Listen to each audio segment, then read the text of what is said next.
In today's Growing Oklahoma, we're talking about tropical plants. We're talking about plants that we can't pronounce, but Nate Tschaenn, the director of horticulture at the Myriad Botanical Gardens, can.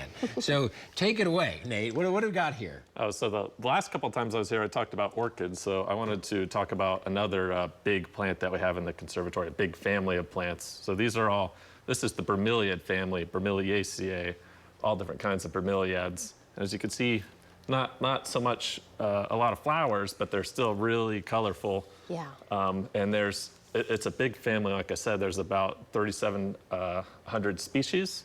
So there's a lot of variety. And on top of that, there's many, many cultivars. Mostly what we're seeing here is like different variations of the same species within this bunch. So one you probably are really well aware of is Spanish moss. Yeah, so that is actually a kind of air plant, as they call it, but it's in that bromeliad family. All the air plants are in the bromeliad family, and so they're all sort of different sizes, and you'll see those growing in the south. That's really neat. That's an air plant? Yep, this is an air plant. It can just hang out, and you spritz it every once in a while. Yep, just grows. They'll grow on wires. That's really cool. Grow up in trees. A lot of the bromeliads actually grow not in the soil, like all these, what they call neoregilias here. These are found growing in trees, really. And what's cool about this kind, the neoregilias, is they call them tank bromeliads too, because they hold a lot of water. So they're really important where they're growing as sources of water, sources of places for insects to lay their eggs, and frogs and reptiles and lots of other kinds of animals hang out there for water or food sources.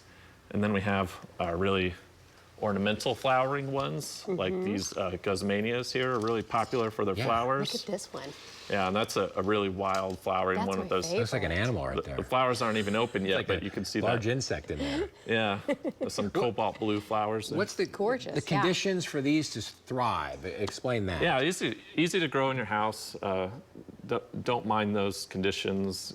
If you have them near somewhere that's sort of bright, they can probably tolerate a little bit of direct sunlight, but just somewhere bright is fine. And most of them like water inside of their leaves. Look at inside here.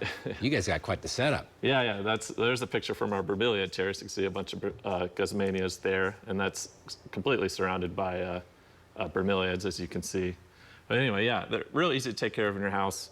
Some of them actually do absorb water strictly through their leaves, like the air plants. So like she was saying, spritzing them with a little bit of water is good, or keeping the cups full of a little bit of water is really healthy for them. You said they like to be watered inside their leaves. Yeah, a lot of them do. And they're thirsty, right? They're tropical plants. They're a lot more drought tolerant than you'd think. Like if you feel their leaves, you can see they're really kind of succulent feeling on a lot of them. Some of them actually grow in arid regions and desert regions. And if you think that like they're growing up on top of trees, there's not a lot of water up there. So a lot of plants that grow as epiphytes need to be really drought tolerant too, because it might be a while before it rains, and that, you know, what they're growing on dries out really fast. Yes. Well, if you like what you see here, be sure to check out Myriad Gardens after the renovation at Crystal Bridge. I mean, it's amazing inside there. So thanks for being here, Nate. Yeah.